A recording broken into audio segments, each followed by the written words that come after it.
And of course, with Montserrat, hopefully continuing with its efforts to reconstruct and, if you like, increase competitiveness and inspire private sector investment. All these are probably situations where one will have to keep an eye on, or just continue as usual, or what? Um, yeah, Rose, that's right. It's the lifeblood, really, for all of us in the way we've established the world, isn't it? The lifeblood is trade and investment. Uh, Montserrat is, I think, on the verge of being in a better place as far as investment is concerned. I know that's people feel that a bit in Montserrat, that some people are a bit frustrated with what seems to be a slow pace, and I understand that.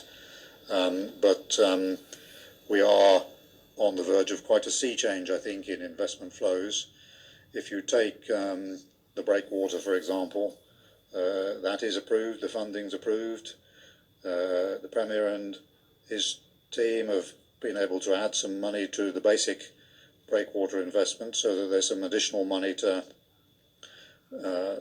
support a first phase of associated development. And that has been tendered now to the design and engineering design company. So it's still a little way away from actually chucking concrete and rocks into the sea, but it's on the horizon, and within one year to 18 months, 2 years maybe, of significant construction on that. So I think that's very good news. It's €15.5 million and another 5 million, I think, euro on top. So I may have got those figures slightly wrong, but it's that sort of ballpark.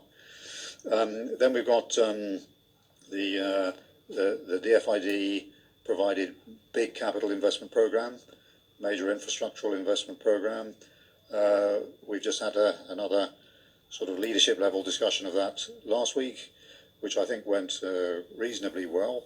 And there's now a full green light, as the Premier, would be obviously for him to give more detail to Montserrat, but and he will do that. But basically, there's a green light for the fibre optic project, which should mean we get undersea cable provision of fibre optics, much more resilient and powerful internet, and all that goes with that.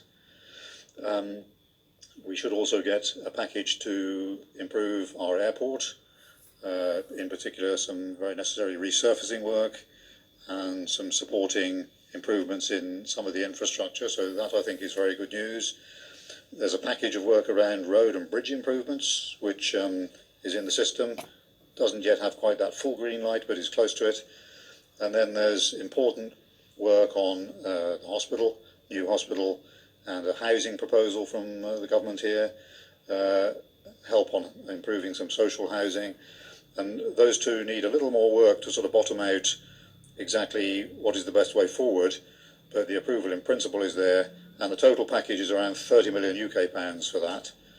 And then, not to bore people too much, but there's another package of European development funding as well, which is around the solar electrification of our system. As Minister Lewis was saying last week, we're up to 13% now, provision of our standard electrical need and peak demand by solar.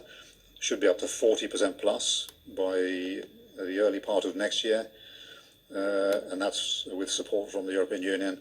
And there's more around improved street lighting and hiking trail provision and other aspects of tourism. So as a package, that's sort of at the start, but taken as a total package, that's a real sea change in the investment flows into Montserrat. Indeed.